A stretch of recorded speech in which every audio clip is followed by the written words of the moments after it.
In this video, I'll show you how I used 50 cents worth of plastic to save a $200 brake controller. This is a trailer brake controller. It's a Prodigy 90185. For anyone who doesn't know what a trailer brake controller is if you're dragging a heavy trailer, with a heavy load behind your vehicle, if you just pressed on your vehicle brakes, your truck brakes, then the trailer would want to bunch up on the truck, and if you have enough weight on it, it can push the truck around. So you have, for heavy duty trailers, you have brakes built into the trailer, but you need a way to control them. Typically, if you push on your truck brakes, it will also activate the trailer brakes, but that means it doesn't activate the trailer brakes until you push on your truck brakes. With an independent controller, you can actually apply the brakes to your trailer without having to apply the brakes to your truck.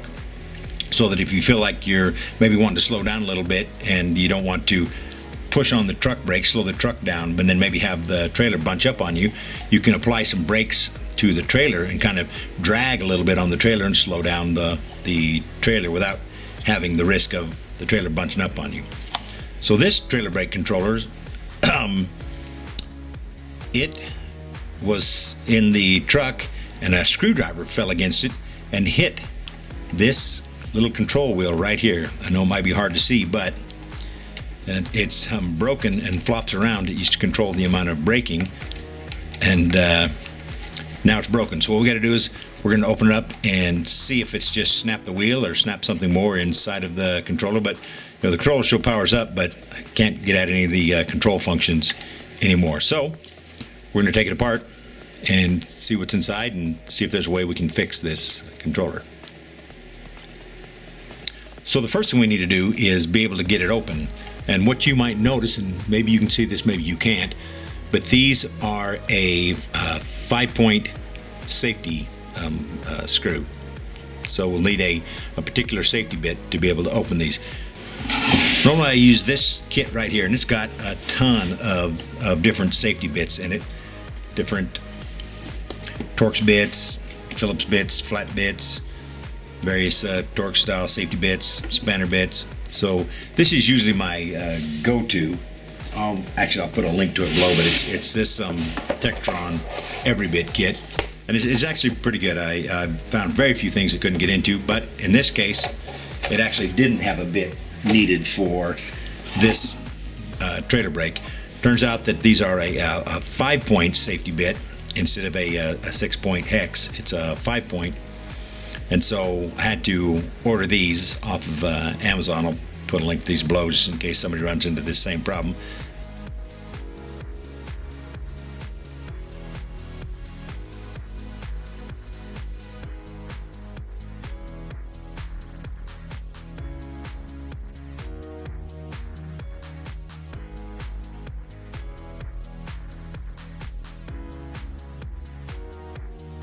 Now let's see if we can get this open, or am I going to have to go get a... Oh, there we go. All right. Okay, well that wasn't too bad. Of course, our concern is this is the... Oh, yep, there's the... Hope you can see that, but it's just sitting there loose now. What we got to figure out is... Oh, well, we'll take this out of here. Oh, yeah, maybe you can see this, but yep, it looks like this wheel has a little pin right here, and that pin went into this resistor right here. Let's see if you can, I don't know if you can see that, but right there, and you can see a little broke off piece of that wheel stuck up inside of there. So what we're going to need to do is get that little piece out. You can see that it comes all the way through. We'll get that little piece out. Then what we'll have to do is figure out what are we going to do for a replacement to be able to repair this. And it looks like there's a stop on this. So I don't know if you can see this, but there's a stop on this wheel that allows it to go, just this far so you don't over torque the potentiometer. This is a variable resistor, even says a 10K on it right there. So what we'll have to do is we need something with a similar stop on it like this, but what we need to do is fix this in a way that this piece that's broken off will go back out here into this variable resistor. So, all right, what I'm going to do is get another tool to be able to poke that out, and then we'll see what we can do to repair this. So what we got to do is get this little piece out right there. Probably can just push it through. Oh, yep. Looks like, I don't know if you can see that, but we can just push that piece out right there. I don't want it to go flying, so I'm going to put my finger over it. There we go. We'll tip it out. And there it is. All right, so what we've got is a situation where we need to, this piece is broken off of here. We need to somehow get this rebuilt.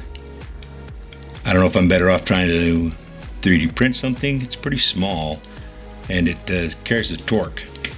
It's what twists this potentiometer right here. What we want to do is be able to continue to twist that. And probably hard to see, but the hole going through the potentiometer is a hexagonal, hex shape. And if you look at this little shaft that was broken off, it's also hex shaped. So we're going to need to replace that somehow. If we measure it, it looks like it's exactly a 2 millimeter across the flats of the hex. So I went down and got a 2 millimeter Allen key, first just to test. Does it fit? And it actually fits perfectly. And can we use that to adjust the potentiometer? We can. So a piece of this hex shaft, I have lots of hex keys, Allen wrenches, and so what we need to do is replace the shaft on the control knob with a piece of hex stock. I think what we'll do is design and 3D print a new control knob that fits down in here, maybe even fits down in here a little less wobbly, something with a little more support, and fits this axle snugly. So let's go take a look at what it would take to 3D print this. Before we 3D print, we'll have to take a few measurements. So we'll need to know what is the diameter of the wheel.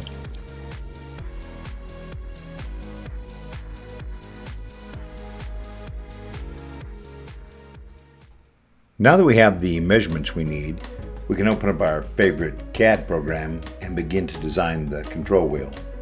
In this case, the control wheel is pretty simple. It's mostly just a series of stacked cylinders. The few interesting parts are putting in the hard stop for the over travel, putting in the hex-shaped hole through the center where the axle will go, and then putting some additional ridges around the perimeter to give a gripping surface for spinning the knob. So here we are putting in the hex-shaped hole through the center to support the hex stock for the axle. You can see that it goes clear through. You can see the hard stop on the end has been modeled in. We'll add a chamfer to the edges to just smooth it, make it a little more comfortable. And now what we'll do is add the notches in the perimeter to give a little bit of a gripping surface when trying to rotate the knob.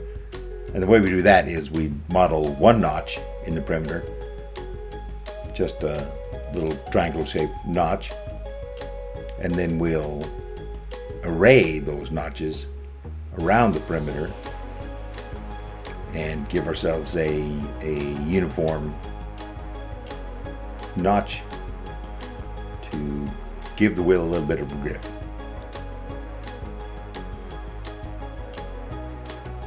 And there we go. So that's a pretty good representation of the control wheel we took out, a little bit beefier. After we've exported it from our CAD program as a 3D model, we need to bring it into our 3D printer slicing program that prepares it to be sent to the 3D printer for printing. So we have the shape of the control wheel. It models, this piece of software models how the 3D printer will build it up. We can see the various layers. So I just went and 3D printed a new knob. So I made it a little bit beefier. You can see some of the pieces of it are a little beefier. And I retained the stop feature. And in this case, I printed the hole in the center small enough that by putting in the shaft, I could make it so it was a nice snug fit. And when it goes in there, the shaft will rotate readily with the knob. So what I need to do is now trim off the correct length of shaft, put it in here, and then I'll probably put a drop of super glue in there just to fix it so it doesn't walk back and forth, and then mount this in here, and we should have a winner. Looks like it moves smoothly up against a hard stop. Put the cover back on. Make sure the button still works. Looks like it does. Make sure we can rotate this. We can. And we can feel it go up against a hard stop. Rotate it the other direction. And we can. Looks like to me it's working. And yep, we're up against a stop. We're up against a stop.